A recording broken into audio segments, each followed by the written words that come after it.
यही शेखुल इस्लाम मौलाना अरशद मदनी के वालिद मोहतरम ने तोप के सामने में खड़े होकर कहा था, अगर तुम्हारे तोप के गोलों में मेरे सीने से ज्यादा गर्मी है तो चलो देख लिया जाए कि आज किसकी गर्मी जीतती है। इन्नल हम्दुलिल्लाहि नहमदुहु व नस्तईनुहु व नस्तगफिरुहु व नु'मिनु बिही व नतवक्कलु अलैहि व नऊज़ु बिल्लाहि मिन शुरूरि अनफुसिना व मिन सय्यिआति अमालिना।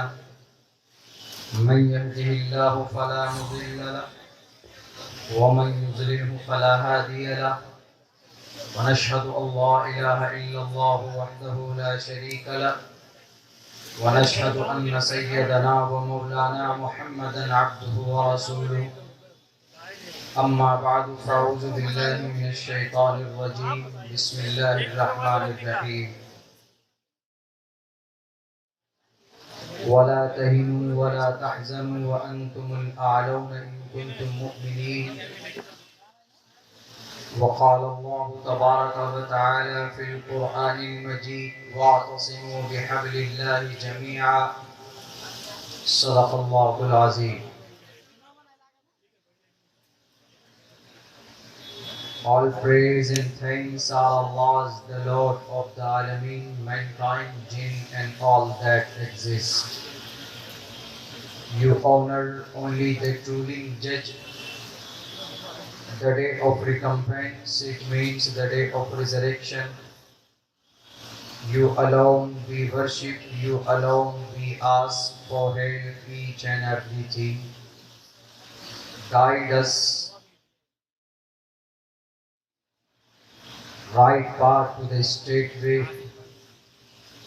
O my Lord, explain me my praise, it is my task for me. Remove the impediment from my speech so they may understand what I say.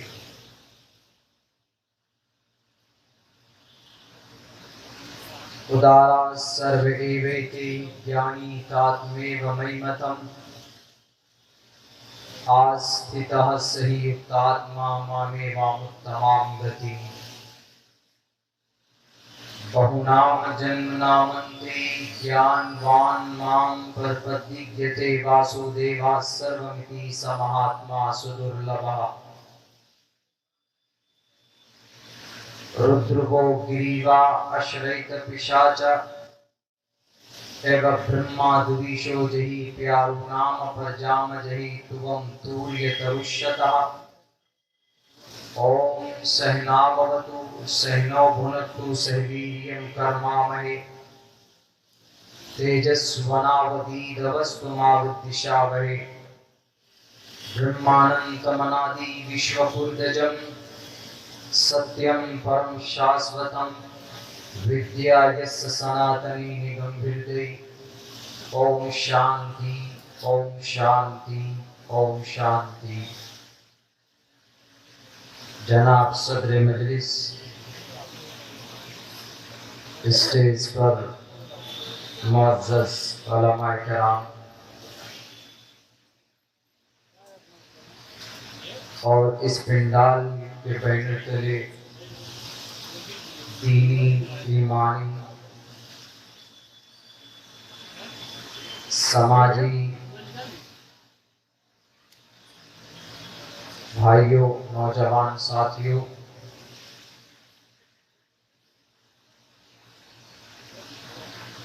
घरों में बैठी हुई, पर्दों में बैठी हुई हमारे समाज की इज़्ज़तदार माँ और बहनों,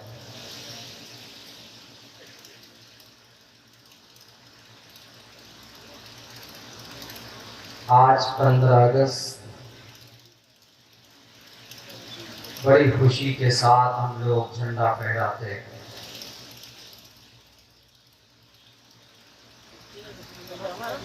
अब से तकरीबन 76 साल पहले 1947 15 अगस्त की तारीख को हमारा ये मुल्क आज़ाद हुआ।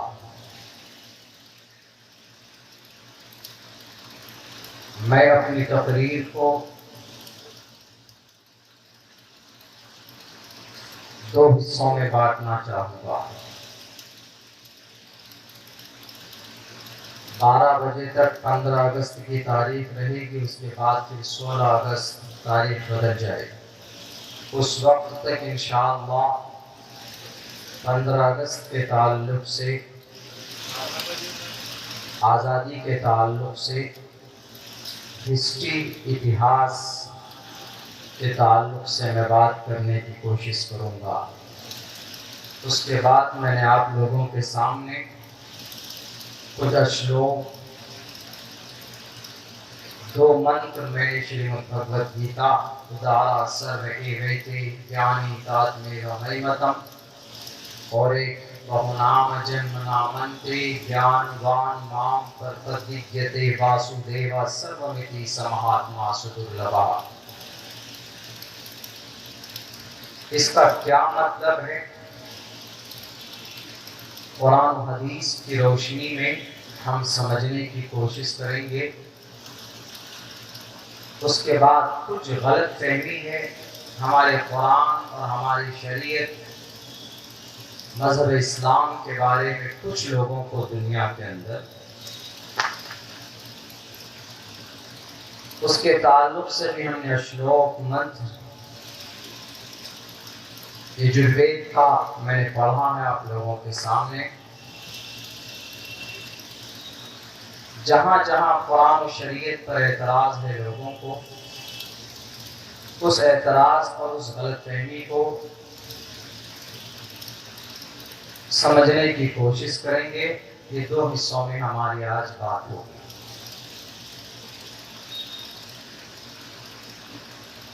तो आज 15 अगस्त है, हम लोग खुशी मनाते हैं। बड़ी आसानी के साथ ये खुशी हमें हासिल नहीं हुई। मुख्तलिफ कौम और मिल्लत के लोगों ने मिलकर अंग्रेजों से मुकाबला करके इस मुल्क को, भारत को आज़ाद किया। इसका संवैधानिक नाम 2 है, भारत और इंडिया।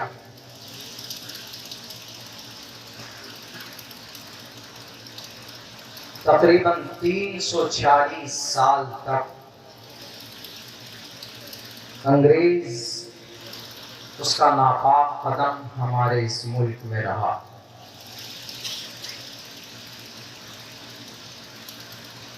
साढ़े 800 साल तक मुगलिया सल्तनत, उससे पहले अलग अलग हिंदू राजा महाराजा, उससे पहले आदिवासी लोग, आदिवासी जिन्हें हम बहुत कम शुमार करते हैं गिनती में, पौधे में, आदिवासी, आदि करंत, आदि का मतलब पुराना होता है, वासी का मतलब रहने वाला। इस देश का मूल निवासी आदिवासी ही है। हम भी नहीं है, हमारे बिरादरान वतन भी नहीं है, क्रिश्चियन, जैन, बौद्ध भी नहीं, बल्कि इस मुल्क के मूल निवासी, वारिस, एक हिसाब से, एक नजरिए से, तारीख की रोशनी से आप उनको भी कह सकते हैं। वरना एक तारीख ये है कि इस मुल्क में हमारे बाबा आदम आए, उनका कदम पड़ा, तो उस हिसाब से हम इस मुल्क के वारिस हैं। इसलिए कि बाप जहाँ आता है तो बाप की जगह, बाप की प्रॉपर्टी उनके बेटों की होती है। इसीलिए एक तारीख ये भी है। मुगलिया सल्तनत के बाद 1601 ईस्वी में अंग्रेज का तिजारती सफर शुरू होता है भारत में, सूरत और कलकत्ता। उस वक्त हमारा मुल्क, हमारे इस देश में, हमारे इस कंट्री में, यहाँ की जीडीपी बहुत मजबूत और स्ट्रॉन्ग थी उस वक्त। तो अंग्रेजों ने देखा कि बेहतर मौका है, रिश्ता बनाया जाए और हुकूमत की जाए। आहिस्ते आहिस्ते उन्होंने अपना पैर फैलाना शुरू किया इस मुल्क में।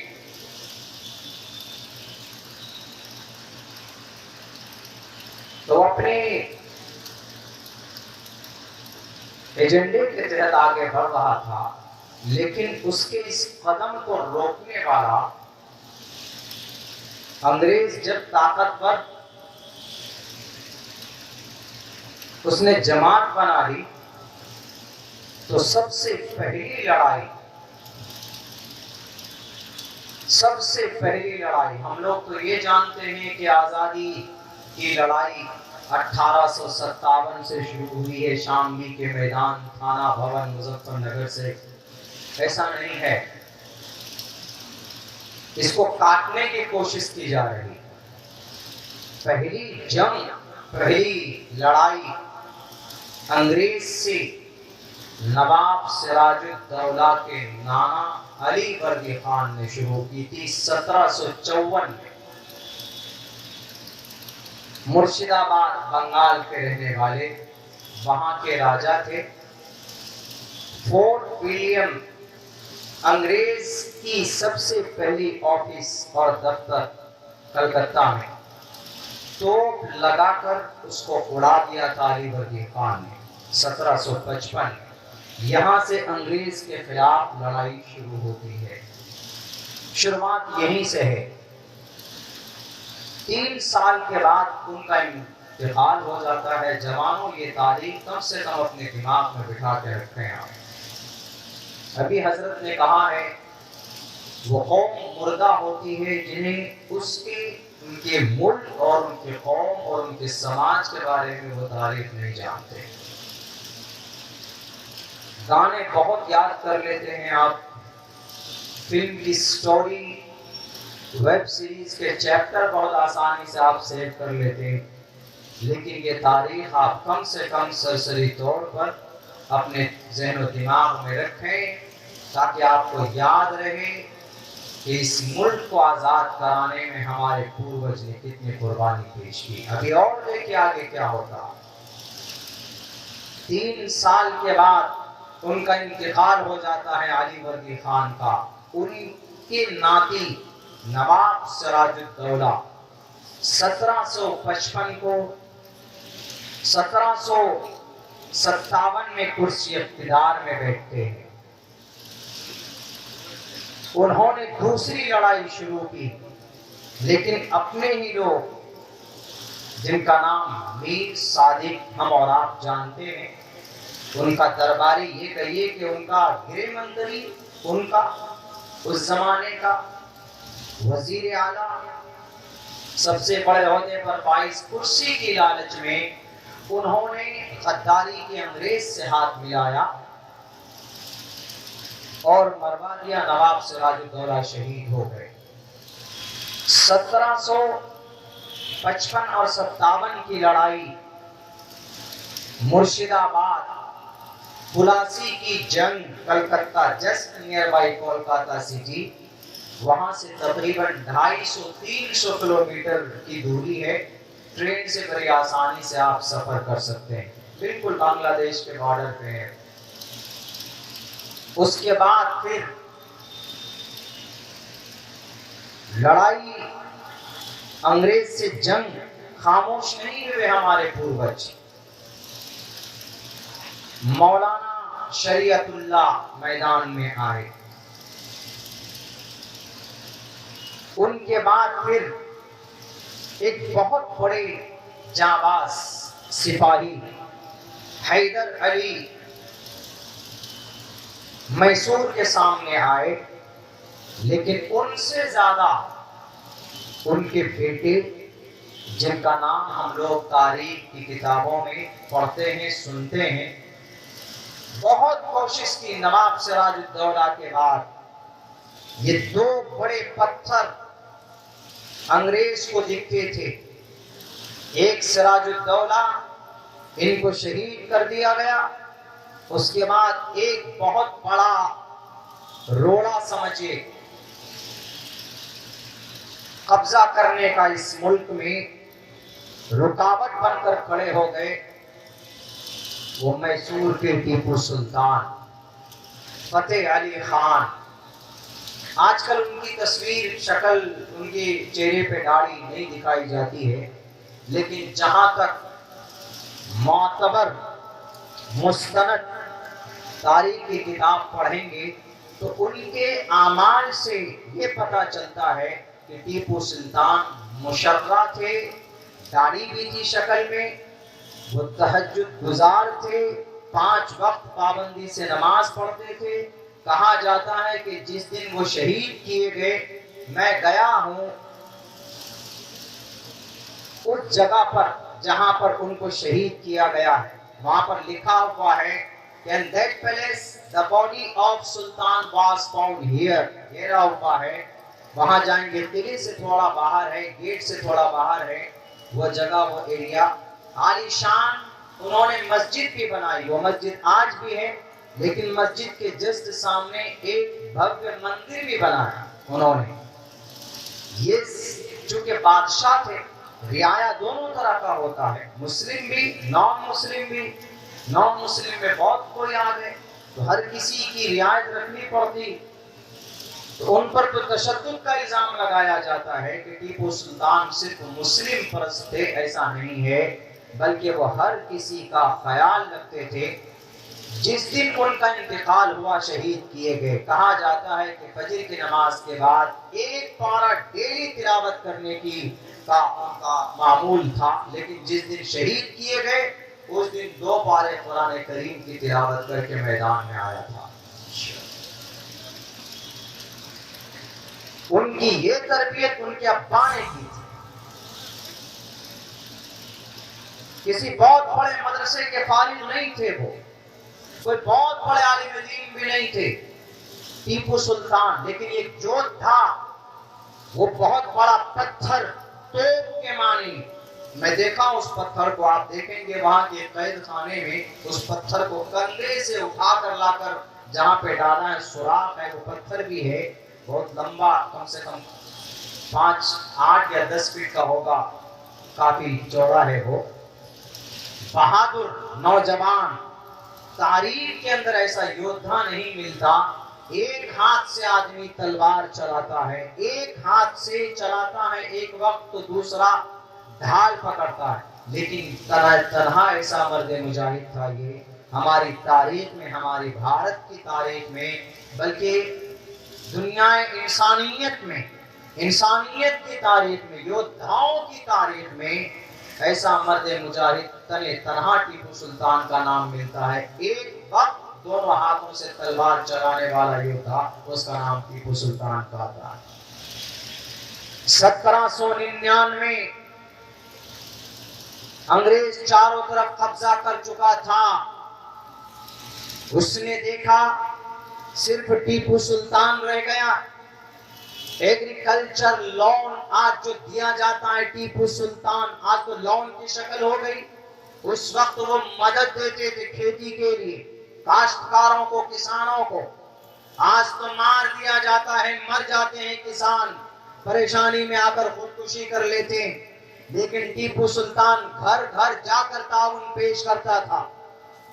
टीपू सुल्तान जब तक रहे, जनरल हॉर्स की हिम्मत नहीं हुई थी हुकूमत करने की। चारों तरफ से बातिल ताकत का मुकाबला करने वाला अगर कोई मर्द मुजाहिद भारत के अंदर था तो तने तन्हा टीपू सुल्तान। 1799 अंग्रेज से लड़ाई, एक तरफ समंदर, एक तरफ अंग्रेज, एक तरफ मराठा सेना, एक तरफ नवाब की फौज। वो नवाब भी जिन्होंने अपना जमीर बेचकर अपने अंग्रेज के सामने चापलूसी करते थे, उन्होंने भी कहा कि हम टीपू सुल्तान को मना लेंगे, नहीं मानेगा, हम भी मुकाबला करेंगे। अंग्रेज हमारे खुदा, आप जो कहेंगे हम वो करने के लिए तैयार। मेरे भाइयों, टीपू सुल्तान के सामने में जब बात आई कि नवाब साहब भी सरेंडर कर चुके, उन्होंने कहा कि नवाब साहब अपने आका को, अपने डुप्लीकेट खुदा को बता दो कि टीपू सुल्तान एक मुसलमान है और एक मुसलमान होने के साथ साथ अपने इस मुल्क का एक वफादार भारतीय है। मैं अपने ईमान की भी हिफाजत करूंगा, अपने इस बॉडी से, अपने इस अकीदे से और अपने हाथों से, तलवार से इस मुल्क की हिफाजत करूंगा। पूरी दुनिया मिलकर भी अगर मुझे अपने मौक़िफ़ से हटाना चाहे तो नहीं हटा सकती। जाओ अपने खुदा को कह देना। जनरल हॉर्स को यह बात कही गई। उसने सोचा कि हम टीपू सुल्तान का वसीलों से किसी भी हथियार से मुकाबला नहीं कर सकते, इसलिए कि मर्द मुजाहिद, अल्लाह का बंदा, सच्चा भारतीय और एक सच्चा मुसलमान मैदान कारजार में खड़ा था। तो अंग्रेज ने खरीदा किसको? उसके एक चापलूस, उसके एक वजीर को, उसके एक वजीर आला को, जिनका नाम मीर जाफर था।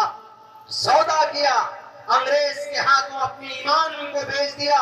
दरवाजे से बाहर निकले, अंदर से जाकर दरवाजा बंद कर दिया जाता है। टीपू सुल्तान शहीद कर दिए जाते हैं। उनके लाश पर खड़े होकर कहा था जनरल हॉर्स ने कि आज से ये मुल्क, ये भारत हमारा है। आज से हमने इस देश के शेर को कत्ल कर दिया। वो टीपू सुल्तान शहीद हो गए, अपने खून को पानी की तरह बहाया इस देश की आजादी के लिए। मामला ठंडा हो गया। 1799 में टीपू सुल्तान शहीद हो गए, चारों तरफ अंग्रेज काबिज हो गए। अब क्या होगा? उस वक्त हमारे उलमा मैदान में आए। आजकल उलमा किराम को दाढ़ी और टोपी देखकर दौड़ाते हैं कभी कभी लोग। नहीं, उलमा की तौहीन, अगर आप उनकी बेइज्जती करते हैं तो आप अपने ईश्वर की तौहीन करते हैं। कैसे? कुरान हदीस की रोशनी में अल्लाह तबारक व तआला उलमा की फजीलत बयान करते, इन्नमा यख्शल्लाह मिन इबादिहिल उलमा। अल्लाह के नबी की हदीस भी है, इन्नल उलमा अमरसतुल अंबिया, उलमा अंबिया के वारिस हैं। फजीलत के लिए हदीस और कुरान करीम की आयत काफी।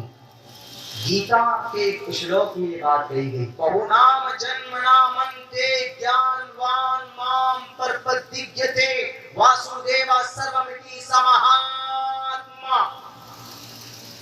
जो लोग ज्ञानी होते हैं, जिनके सीने में ईश्वर का ज्ञान होता है, उनको जलील मत करो। और जो आलिम दीन होते हैं, उनके पास अल्लाह की शरीयत का ज्ञान होता है।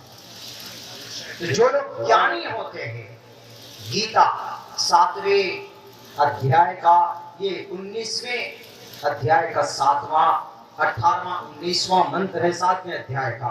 बहुनाम जन्मना मनते ज्ञानवान माम परपदिग्यते वासुदेव सर्वमिति समहात्मा सुदुर्लभा। ज्ञानी होते हैं, जिनके अंदर ईश्वर का ज्ञान होता है, तो उसके अंदर जब ईश्वर का ज्ञान है तो गोया ईश्वर उसके अंदर है। श्रीमद् भगवद गीता का ये एनालिसिस। तो जब उनके अंदर ईश्वर है तो ईश्वर का अपमान कौन करेगा? हमारे हिंदू भाई तो नहीं कर सकते। या जैसे अगर किसी के अंदर कुरान की तालीम है, शरीयत का ज्ञान है, नॉलेज है, उलमा हम बोलते हैं उनको, कारी साहब बोलते हैं, हाफिज साहब बोलते हैं, फिर भी एहतराम करते हैं कि भाई कारी साहब है, मौलाना साहब। आज गलत बात है बहुत, उसमें मुल्ला जी, हाफिज जी, कारी साहब ऐसे बोल देते हैं, नहीं। And you should to respect. इनकी फजीलत अल्लाह बयान करता है। इसीलिए कहा गया जिनके अंदर अल्लाह की शरीयत का ज्ञान, अल्लाह के नजर में मुहतरम। जिनके अंदर ईश्वर का ज्ञान, तो गोया उनके अंदर ईश्वर है।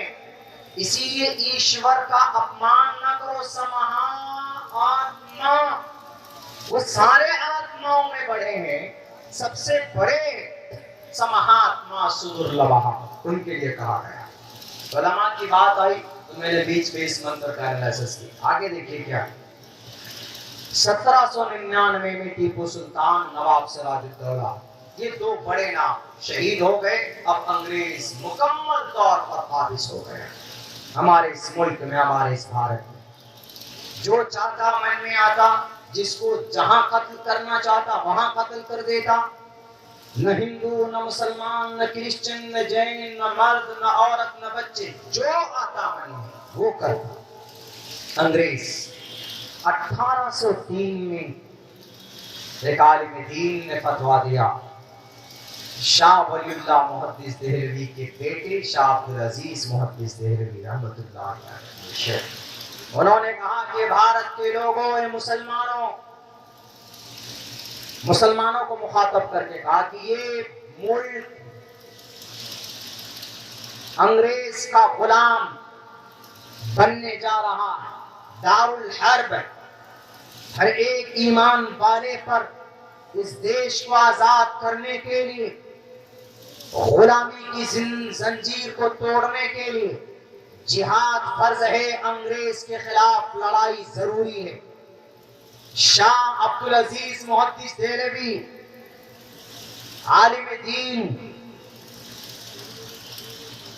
मदरसे के पढ़े लिखे, किसी यूनिवर्सिटी किसी कॉलेज से पढ़े लिखे नहीं थे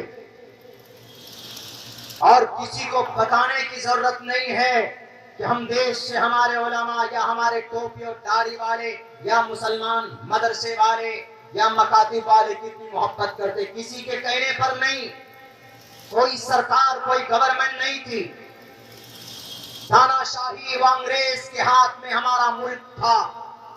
उस वक्त मौलाना शाह अब्दुल अजीज मुहद्दिस देहलवी ने कहा कि ईमान वालों, अगर आज तुमने हथियार नहीं उठाया इन अंग्रेज के खिलाफ तो तुम्हारी जमीन में तुम्हारी कब्र खोद दी जाएगी, तुम्हारे नजरों के सामने तुम्हारी बेटियों की इज्जत लूटी जाएगी, तुम्हारे नजरों के सामने तुम्हारे बच्चों को जिंदा दफन कर दिया जाएगा। इसीलिए अगर इस मुल्क को वापस चाहते हो, इस मुल्क की आन बान शान को चाहते हो, तो हाथ में तलवार उठाओ और अंग्रेज के खिलाफ मैदान में निकल पड़ो। 1803 में कहा गया, इस देश से मोहब्बत के दावे करने वाले उस वक्त नहीं थे आप। 1803 में आपका वजूद नहीं था, आपका जन्म भी नहीं हुआ था। उस वक्त टोपी और दाढ़ी वाला, हाथ में बुखारी शरीफ और कुरान करीम की तफसीर लिखने वाले, मस्जिद के मिंबर पर क़ाल अल्लाह क़ाल रसूल की आवाज बुलंद करने वाले, तब जाकर कलम उठाते हैं और लिखते हैं कागज पर कि इन अंग्रेज, इन गोरी चमड़ी वालों को, इनके नापाक कदम से हमारे इस मुल्क को पाक करना। आए मैदान में उलमाए किराम, इन्होंने जिहाद का फतवा दिया अंग्रेज के खिलाफ। कौन आया? उनके इस कहने पर फौरन मैदान में निकल पड़ते हैं सैयद अहमद शहीद रहमतुल्लाहि अलैह। आपका ये हुक्म है, हम फौरन तैयार हैं। 7000 मील यानी तकरीबन 11 से 12,000 किलोमीटर पैदल सफर करके पूरी दुनिया में जहां तक जा सकते थे गए, अपने इस मुल्क को आजाद कराने के लिए तरकीबें और मशवरे करने के लिए। कौन? सैयद अहमद शहीद बरेलवी रहमतुल्लाहि अलैह। इनके मुआविन मौलाना सैयद शाह इस्माइल रहमतुल्लाहि अलैह इनके साथ थे। फिर आखिर 1831 में इन्होंने 50 लोगों की एक छोटी सी टुकड़ी बनाकर, एक छोटा सा दस्ता बनाकर बालाकोट की पहाड़ी की तरफ निकल गए अंग्रेज को इस देश से भगाने के लिए। शहीद हो जाते। सैयद अहमद शहीद हो गए। मौलाना सैयद शाह इस्माइल वो भी शहीद हो गए। उनके साथ जितने भी रुफका थे वो सब के सब शहीद हो गए। ये तीसरी सबसे बड़ी जंग थी अंग्रेज के खिलाफ, अंग्रेज से इस देश को निकालने के लिए। बताओ दुनिया से, भारत से मोहब्बत करने वालों, हमारी ये तारीख है, मोटी मोटी तारीख है, छोटी बातें हम बता भी नहीं रहे हैं। कितनी मोहब्बत। 15 अगस्त में हम खुशियां मनाते हैं कि इस देश को हमारा मुल्क आजाद हुआ था। बैठकर कुर्सी पर एयर कंडीशन रूम में बैठकर नारा लगाने से ये देश आजाद नहीं हुआ था। एयर कंडीशन गाड़ियों पर बैठकर हुकूमत करने से ये देश आजाद नहीं हुआ था। पैदल चल कर लोगों तक और हुकूमत के पास जाकर मन्नतें मानकर, भीख मांगकर और अपने खून को पानियों से भी ज्यादा सस्ता करने के बाद ये देश आजाद हुआ था। 1831 में शहीद हो गए सबके सब, एक बड़ी जमात। उसके बाद फिर होता क्या है, सैयद अहमद शहीद, मौलाना सैयद शाह इस्माइल शहीद, वो भी शहीद हो जाते। तकरीबन 51 लोग बालाकोट की पहाड़ी पर अंग्रेज से मुकाबला करते करते शहीद हो गए। उसके बाद फिर उन्हीं की तरबियत याफ्ता हाजी इमदादुल्लाह मुहाजिर मक्की मैदान में आए। हाजी इमदादुल्लाह मुहाजिर मक्की, इनसे बैठ थे मौलाना कासिम नानोतवी, मौलाना अब्दुल रशीद गंगोही, दोनों साथी थे। ये पढ़े कहाँ है? मौलाना कासिम नानोतवी की सर्टिफिकेट क्या है? हम लोग तो जो दारुल से फारिग होते हैं कासिमी, जो मज़ाहिर से होते हैं मज़ाहिरी, जो नदवे से होते हैं नदवी, और भी जो बड़े मदारिस हैं अलग अलग नाम से वो करते। मौलाना कासिम नानोतवी, नानोता एक जगह वहाँ के, ये सर्टिफिकेट या डिग्री वो नहीं है। अरबिक कॉलेज मौलाना ममलूक अली नागर इनके उस्ताद हैं जो नानोता के थे। एक हफ्ते में दोनों का एडमिशन दाखिला हुआ, मौलाना कासिम का, मौलाना अब्दुल रशीद गंगोही, दोनों एक साथ बैठे थे दिल्ली में। अंग्रेज की निगरानी में वो मदरसा गया था।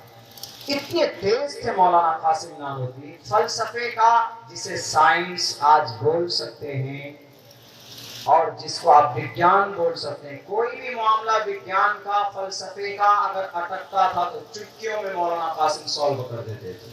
ऑफर था इनको अंग्रेज के तरफ से कि कासिम हम तुमको बेहतरीन जॉब देंगे सरकारी, अंग्रेज के ऑफिस में आकर काम करो। मौलाना ने लात मार दिया था, फरागत से पहले मौलाना मदरसा छोड़कर भागकर चले गए थे। मौलाना कासिम नानोतवी, पढ़िए बड़ों का बचपन, एक किताब, उसमें भी ये तारीफ तकरीबन मेरे ख्याल से शायद मज़कूर। तो हाजी इमदादुल्लाह मुहाजिर मक्की मैदान में आए, उनसे बैठ ये दोनों मौलाना कासिम नानोतवी और मौलाना अब्दुल रशीद गंगोही, उनके हम असर और भी थे उलमाए किराम। इन्होंने देखा कि मौलाना इस्माइल साहब भी शहीद हो गए, अंग्रेज तो बढ़ता जा रहा है, कई हजार मदारिस, कई हजार मकातिब, मस्जिद को मदरसों को मलियामेट करने चले, बुलडोज कर दिया जा रहा है, बुलडोजर लाकर। उस वक्त में शहीद करने का जो भी वो था, मैं समझाने के लिए बोल रहा हूँ, चूंकि जमाने के एतबार से लैंग्वेज का इस्तेमाल करेंगे तो you can very easily understand my language and my purpose and opinion, आप बड़ी आसानी के साथ समझ सकते हैं। इसीलिए मैंने वो लफ्ज़ इस्तेमाल किया, किसी से जोड़िएगा नहीं, मेरा कोई मकसद नहीं है। चूँकि जलसा हाफिज इकबाल साहब सातवी का पर्सनल फायदे के लिए नहीं है, इनको ये जलसा करके इनको वोट नहीं मिलने वाला। जो लोग बोलते हैं कि सियासी प्रोग्राम में तो तुम ऐसा, तुम्हारी सरकार में ये चोरी, तुम ऐसा किए, वो वैसा किए, हमको बनाओ, हमको एमएलए एमपी बनाओ, हमको सरकार में लाओ, हमको वोट, तो हम ये करेंगे, उसको सियासी प्रोग्राम बोलते हैं। ये तो जश्न आज़ादी कैसे हमें मिली उसकी तारीख के ऊपर बात हमारे उलमा कर रहे हैं। ये जरूरी है, इनकी कुर्बानी थी तो आज आप गद्दियों पर बैठे हैं जनाब, हम उनका चर्चा करना चाहते हैं इस प्रोग्राम के जरिए से। तो इन्होंने तहरीक शुरू की, उसके बाद फिर एक जंग लड़ी गई मुनज़्ज़म अंदाज में 1857 शामली थाना भवन के इलाके में। शामली की लड़ाई बहुत मशहूर। उलमा जैसे ही मौलाना सैयद शाह अब्दुल अजीज मुहद्दिस देहलवी मैदान में आए, उलमा किराम का गिरोह आने लगा, जुड़ने लगा उनसे कि हम क्या करें। पढ़ाते थे, उसके बाद छुट्टी होती फौरन बैठ जाते कि क्या करना है, हमें कैसे मुकाबला करना है, हमें कैसे रणनीति अपनानी है, हमें क्या लोग समझते हैं कि ये मदरसे वाले, ये कुरान वाले, ये जो शरीयत वाले हैं, कलमा वाले हैं, ये बस इनके नज़दीक सब कुछ इबादत है, इनके नज़दीक बस कुरान, नमाज, ज़कात, रोज़ा, टोपी, दाढ़ी, अल्लाह, रसूल, बस यही समझते हैं। अरे इस दुनिया के ऊपर एहसान है शरीयत का, अल्लाह के नबी अलैहिस्सलाम का, हजरत अबू बकर सिद्दीक का, हजरत उमर फारूक का। आज जो टैक्स लेते हैं, टैक्स किनकी शुरुआत? उमर फारूक रजी अल्लाह तआला अन्हु की शुरुआत। आज जीएसटी नंबर लेते हैं, किनकी शुरुआत? हजरत उमर फारूक रजी अल्लाह तआला अन्हु की शुरुआत। आज हमारे पुलिस के लोग रातों को पेट्रोलिंग करते हैं, ये तो अभी कुछ सालों से शुरू हुआ। पेट्रोलिंग का काम उमर फारूक रजी अल्लाह तआला अन्हु की शुरुआत है। अब्दुल्ला झूठ बोलता है तो तारीख उठाकर देख लीजिए। आज जो शहरों में, बड़े बड़े शहरों में सरकारी कोई अधिकारी आए या कोई एमपी एमएलए आए तो उनके लिए एक घर, सर्किट हाउस, गेस्ट हाउस जिनको बोलते हैं, इसकी शुरुआत उमर फारूक रजी अल्लाह तआला अन्हु के जमाने से। जगह जगह के ऊपर पुलिस स्टेशन कायम करना उमर फारूक रजी अल्लाह तआला अन्हु की शुरुआत है। ये देख लीजिए, तारीख उठाकर देख लीजिए, 22 लाख मुरब्बा मील के इलाके में उमर फारूक ने सारे काम किए थे। बस पढ़ाओ, उमर फारूक रजी अल्लाह तआला अन्हु का ये उनकी शुरुआत की हुई ये सारी चीजें। आज आप इतराते हैं, किसी न किसी शक्ल में इनका लिंक उमर फारूक रजी अल्लाह तआला अन्हु से मिलता है, अबू बकर सिद्दीक से मिलता है, अल्लाह के नबी अलैहिस्सलातु वस्सलाम से जाकर मिलता है। वो ये है कि तशद्दुद का रास्ता लगा दिया गया हमारे दानिश्वरों को कि आप सिर्फ कुरान और हदीस के ऊपर बस मबनी है और इसी के ऊपर मुनहसिर, वरना कुरान और हदीस से दुनिया के अंदर बैलेंसिंग का निजाम कायम हुआ। क्या कोई अगर कहे कि कुरान पढ़कर हमारा बच्चा हाफिज कुरान बनेगा, आलिम दीन बनेगा और आगे नहीं जा सकता? ये तो अभी का है निजाम कि हमारा बच्चा हाफिज कुरान, आलिम दीन बनता है, असली उलूम को नहीं हासिल करता। उठाओ, तारीख गवाह है, दुनिया के अंदर डॉक्टरेट का निजाम कायम करने वाला वो तारीख के अंदर उसका नाम अबुल कासिम ज़हरावी है, जो मदरसे का पढ़ा लिखा था। पूछो डॉक्टर से, एमबीबीएस से, एमडी डॉक्टर से कि आज अगर वो एमबीबीएस एमडी डॉक्टर बनता है शेख हुसैन इब्न अली सीना की किताब पढ़कर, जो 11 साल की उम्र में हाफिज कुरान बना था। ऐसा इस्लाम नहीं है। इस्लाम ने हर फील्ड के अंदर, हर मैदान के अंदर इस्लाम ने रहनुमाई की है और इस्लाम ने आबयारी व आबपाशी की। अगर कोई बोलता है कि इस्लाम का ये कानून, इस्लाम का ये हुक्म जुल्म, ज्यादती, जबरदस्ती है, ये शरिया कानून है, शरिया कानून तो ये बेज़मीर मीडिया वाले इन्होंने बनाया, वरना ये शरिया कानून किसी मुस्लिम आलिम दीन का या किसी मुफ्ती का, किसी काजी का नहीं है, बल्कि ये अल्लाह तबारक व तआला का फरमान, अल्लाह तबारक व तआला का संविधान। और अल्लाह तबारक व तआला जानता कि हमारे बंदे के अंदर, हमारे बंदों के लिए, हमारी बंदियों के लिए, हमारे मर्द और औरत के लिए, इस जनरेशन के लिए कौन सा हुक्म इनके हक में है और कौन सा काम इनके लिए नाजायज और हराम, उससे बेहतर कौन जान सकता। तुम तो जनाब अपने ईमान का सौदा कर कर अपने खुदाओं को खुश करने के लिए जो आता है लिटरेचर में वो बकते हुए चले जाते। अल्लाह तबारक व तआला ने 1450 साल पहले नबी पाक अलैहिस्सलातु वस्सलाम के ऊपर कुरान की शक्ल में तमाम इंसानों की भलाई के लिए एक मुनज़्ज़म तौर पर एक कानून पेश किया है। उसी कानून, उसी कुरान और उसी शरीयत को समझने और पढ़ने वालों को आलिम दीन कहा जाता है। और वही आलिम दीन थे जिन्होंने 1857 में जंग आजादी में अंग्रेज के नाक में दम किया था शामली के मैदान में। 1857 की जंग में मौलाना कासिम नानोतवी के कनपट्टी पर गोली लगी, लेकिन फिर भी मैदान छोड़कर नहीं गए थे। उन्होंने सिर्फ नारे पर इक्तफा नहीं किया था, बेहोश होकर गिर गए थे। छोटे छोटे बच्चे जानते हैं इस तारीख को। फिर कुछ देर के बाद मौलाना खड़े होकर जालिम अंग्रेज का मुकाबला करते हैं। उन्होंने अपने खून को पानियों से ज्यादा सस्ता किया, तब जाकर 15 अगस्त 1947 को ये देश हमारा हुआ। तब भी अंग्रेज नहीं बैठा। 1866 में, 1860 में उन्होंने कई लाख कुरान करीम को जलाना शुरू किया। तब से उस अंग्रेज की मुस्लिम उलमा से दुश्मनी बढ़ी कि अरे और कोई लोग तो नहीं आते, क्या वजह है ये टोपी दाढ़ी वाले हर दूसरे दिन मैदान में तलवार लेकर आ जाते, मिलता क्या है इनको? किसी ने कहा कि इनकी ताकत क्या है, इनको मिलता कुछ नहीं है लेकिन इनकी ताकत पता है क्या? क्या ताकत है? का कुरान करीम जब तक इनके बीच में है आप इनका मुकाबला नहीं कर सकते।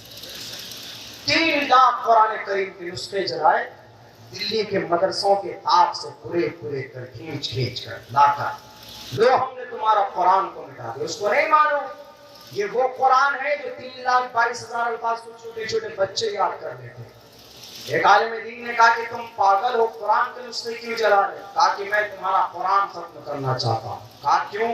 कहा कोई तो आता नहीं मैदान में लड़ने के लिए, तुम्हारे ये कुरान पढ़ने वाले सब आ जाते हैं मैदान में, किताबें खत्म हो जाएंगी, आहिस्ते आहिस्ते मानने वाले भी खत्म हो जाएंगे। किसी ने कहा कि किताब खत्म कर सकते हो और आप खत्म कर सकते हो, लेकिन जो सीनों में है उसको कैसे खत्म करोगे? उन्होंने कहा सीनों में होने का क्या मतलब है? What do you mean, please tell मी।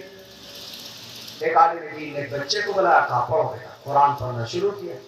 हमारे छोटे बच्चे जब कुरान कम उम्र में याद कर लेते हैं, जो बच्चे मदरसा और मकातिब में मदारिस में जाते हैं, अल्हम्दुलिल्लाह वो 10 साल 12 साल की उम्र में बच्चे हाफिज़ कुरान बन जाते हैं।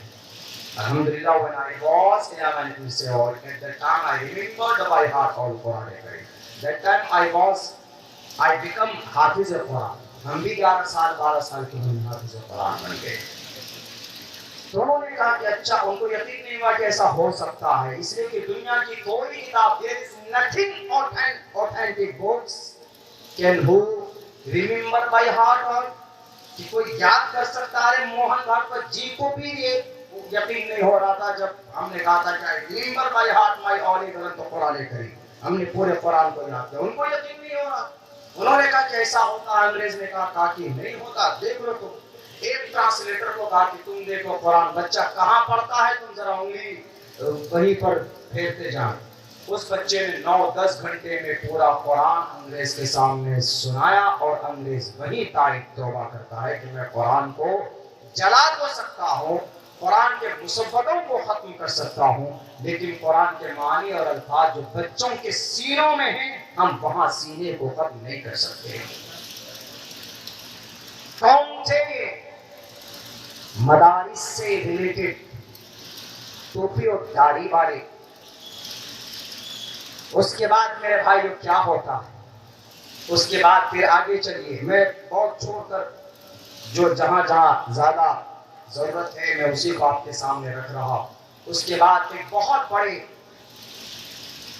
ट्रेजेडी सामने आई कि आखिर क्या होना चाहिए। शरीयत तो खत्म हो जाएगी, इस्लाम के साथ साथ हमारा ये देश भी मिट जाएगा। हमें 2 चीज मुसलमानों के सामने, मुसलमानों के एक हाथ में कुरान, दूसरे हाथ में हमारा मुल्क। उस वक्त में हमारे आलिम दीन ऐसे नहीं कि वे कुरान की इबादत करना मुल्क को छोड़ दो, फिर तो अंग्रेज से कहते तुमको जो करना है करो, हमको कुरान पढ़ने की इजाजत दो। अंग्रेज कहता है कि you become free, you are freedom, जाओ तुम सब के सब आजाद हो, हम कुछ नहीं करेंगे, तुम अपना जिसको इबादत करते हो, जिसकी पूजा प्रार्थना करते हो करो, छोड़ देते। लेकिन नहीं, उस वक्त अपने मजहब के साथ साथ अपने मुल्क को भी एक हाथ से कुरान को पकड़ा, एक हाथ से अपने मुल्क को पकड़ा। जो लोग बोलते हैं कि आपका मजहब पहले कि मुल्क पहले, आप कह दीजिए कि मेरे लिए दोनों पहले। कोई सवाल है, मेरे लिए दोनों ही चीज, जैसे दोनों आंख हमारे लिए important, and two eyes this very compulsory for me, a complete man. जैसे हमारे लिए दोनों आंख जरूरी, दोनों हाथ जरूरी, दोनों पैर जरूरी, वैसे हमारे लिए दोनों चीज जरूरी। हमारा कॉन्सेप्ट अकीदतन हमारे लिए मजहब बहुत जरूरी है, और नेशनल के एतबार से, नागरिकता के एतबार से हमारे लिए सबसे पहला रिश्ता हमारा मुल्क के साथ हमारा। लोग इसको गलत मदद कर देते हैं, मीडिया वाले से उल्टा पुल्टा करके पूछते हैं कि लोग कंफ्यूज हो जाते हैं क्या कहें। अगर आपने बोलते हैं मैं पहले मुसलमान हूँ, वो कह देंगे तो ये देशद्रोही है, देश दूसरे नंबर पर। अगर आपने पहले कह दिया मेरे लिए सब कुछ भारत ही है, तो आपके लिए फिर अकीदतन आपके लिए मसला खड़ा हो जाएगा। इसलिए हमारे लिए दोनों चीज जरूरी है। मेरे कोई सवाल करे तो यही जवाब दीजिएगा, मेरे लिए दोनों चीज जरूरी। नहीं समझेगा तो उनको यही कहिएगा तुम्हारे लिए दोनों आंख जरूरी है। एक वक्त में दोनों आंख से देखते हो, जरूरत दोनों आंख की है, वैसे हमारे लिए दोनों चीज जरूरी, मजहब के एतबार से, अकीदे के एतबार से, और धर्म भी जरूरी है। इसलिए कि शरीरेण समम नासम सर्वमन्यति गच्छति मनुस्मृति। पंडित केवल आनंद जोशी लिखते हैं कि जब तुम इस दुनिया से जाओगे, तुम्हारा मकान, तुम्हारी गाड़ियां, तुम्हारे खेत खलियान सब कुछ नष्ट। शरीरेण समम नासम, तुम्हारा ओहदा, तुम्हारी कुर्सी सब दफन। शरीरेण समम नासम सर्वमन्यति गच्छति। ईश्वर के पास क्या जाएगा? ईश्वर के पास तुम्हारा कर्म जाएगा, तुम्हारा धर्म जाएगा। इसीलिए कहा धर्मो रक्षति रक्षतः, तुम धर्म की रक्षा करो, धर्म तुम्हारी रक्षा करेगा। धर्म की रक्षा का मतलब धर्म में जो अच्छी बातें लिखी हैं आप उस पर अमल करोगे तो ये धर्म मरने के बाद आपको स्वर्ग में लेके जाएगा। ये मतलब है धर्मो रक्षति रक्षतः शरीरेण समम नासम सर्वमन्यति गच्छति। इसका ये मतलब है। हमारे उस वक्त उलमाए किराम ने कहा कि भाई हमें शरीयत को भी बचाना है, हमें इस मुल्क को भी बचाना। उस वक्त उन्होंने फिर मई 1866 में दारुल देवबंद की बुनियाद रखी। दारुल देवबंद से एक बहुत बड़े आलिम दीन जिनका लक़ब बाद में शेखुल हिंद मौलाना महमूद हसन देवबंदी रहमतुल्लाहि अलैह वो मैदान में आए। उनके शागिर्द मौलाना उबैदुल्लाह सिंधी, उनके साथ साथ मौलाना हुसैन अहमद गंगोही, उनके साथ साथ मुफ्ती किफायतुल्लाह और मौलाना हिफ्जुर रहमान सुहारवी, ये सारे उलमाए किराम उसी दारुल देवबंद से निकले। और ऐसा नहीं कि दारुल देवबंद से पढ़कर इन्होंने बड़े बड़े आलिशान मदरसे बना लिए, बंगले बना लिए, ऐसे नहीं। हमारे इस देश की तारीख को याद करने वालों, लिखने वालों, मुकम्मल तौर पर तारीख लिखना कि जब हमारे शेखुल हिंद मैदान में आए, मैदान कारजार में आए, उन्होंने 1911 और 12 को अंग्रेज को भगाने के लिए एक तहरीक चलाते। उस तहरीक का नाम तहरीक रेशमी रुमाल। चूंकि जर्द कपड़े पर खतो किताबत का काम होता था अपने दूसरे लोगों से, इसीलिए उसका नाम तहरीक रेशमी रुमाल पड़ा, उसका लक़ब पड़ा। तहरीक रेशमी रुमाल के सबसे बड़े मुतहर्रिक और फ़आल आलिम दीन मौलाना उबैदुल्लाह सिंधी रहमतुल्लाहि अलैह थे। किसी वजह से वो तहरीक कामयाब न हो पाई। अंग्रेज ने बीच में ही उसको नष्ट कर दिया और उस मिशन को रोक दिया, उसको आगे कामयाब न कर सके। शेखुल हिंद रहमतुल्लाहि अलैह जेल के अंदर चले गए, जजीरे अंडमान निकोबार चले गए। मेरे भाइयों, मौलाना उबैदुल्लाह सिंधी, मौलाना शेखुल इस्लाम हुसैन अहमद मदनी, मौलाना अरशद मदनी के अब्बा, मौलाना असद मदनी के वालिद मोहतरम, मौलाना महमूद मदनी के दादा शेखुल इस्लाम, जब आगे तहरीक बढ़ती गई, आगे तहरीक बढ़ती गई, 1939 को अंग्रेज ने हमारे बच्चों को, उस वक्त दूसरी बड़ी जंग अजीम शुरू हो चुकी थी, जिसको दूसरी जंग अजीम बोलते, second world war, Japan, Germany और बर्तानिया के बीच में हमारे नौजवानों को अंग्रेज उठाते और जाकर वहां पर लड़ाते। हमारे बच्चे अपनी जवानी वहां पर उनकी बर्बाद होती अंग्रेज की गुलामी करते करते। मौलाना हुसैन अहमद मदनी से नहीं देखा गया। मौलाना शेखुल इस्लाम ने कहा क्या से अंग्रेज के फौज में कोई भर्ती होगा? नाजायज और हराम है, हराम है, हराम है। किसी ने कहा कि अंग्रेज के फौज में भर्ती के लिए तुम नाजायज का फतवा देते हो हुसैन अहमद मदनी, इसकी सजा तुम जान सकते हो क्या? वो तुमको सजाए मौत देंगे, वो तुमको अदालत में गोलियों से भून देंगे। उन्होंने कहा कि गोलियों की आहट दूर की बात है, गोलियों की गर्मी और जनाब तोप के गोलों अपने संदूक में, अपने बैग में कफन लेकर चलता हूँ और मैं कयामत तक या जब तक मेरे बदन में जान है, मैं उस वक्त तक अपने इस फतवे को, अपने इस फैसले को नहीं बदल सकता। कुछ भी हो जाए, हमारे बच्चे, हमारे देश के नौजवान क्यों अंग्रेज की गुलामी करेंगे, जाकर बर्तानिया और जापान के खिलाफ लड़ेंगे। इसीलिए नाजायज का फतवा देता था, देता हूँ और दूंगा आइंदा। अंग्रेज ने कहा कि तुम्हें डर नहीं लगता, उन्होंने कहा कि मुझे डर नहीं लगता, ताकि ठीक है तुम्हें गोलियों से भून दिया जाता। बालाकोट की पहाड़ी पर यही शेखुल इस्लाम मौलाना अरशद मदनी के वालिद मोहतरम ने तोप के सामने में खड़े होकर कहा था, अगर तुम्हारे तोप के गोलों में मेरे सीने से ज्यादा गर्मी है तो चलो देख लिया जाए कि आज किसकी गर्मी जीतती है। तोप के गोले से, तोप के मुंह से गोला नहीं निकला, हुसैन अहमद मदनी की वो गर्मी थी। ये थे हमारे टोपी और दाढ़ी वाले, इन्होंने कुर्बानियां पेश कर तोपों के दहाने पर खड़े होकर इस देश की आजादी ली है। तब जाकर हम लोग 15 अगस्त को झंडा फहराते हैं। इतनी आसानी से आज हमें ये तारीख नसीब नहीं हुई है मेरे नौजवान साथियों।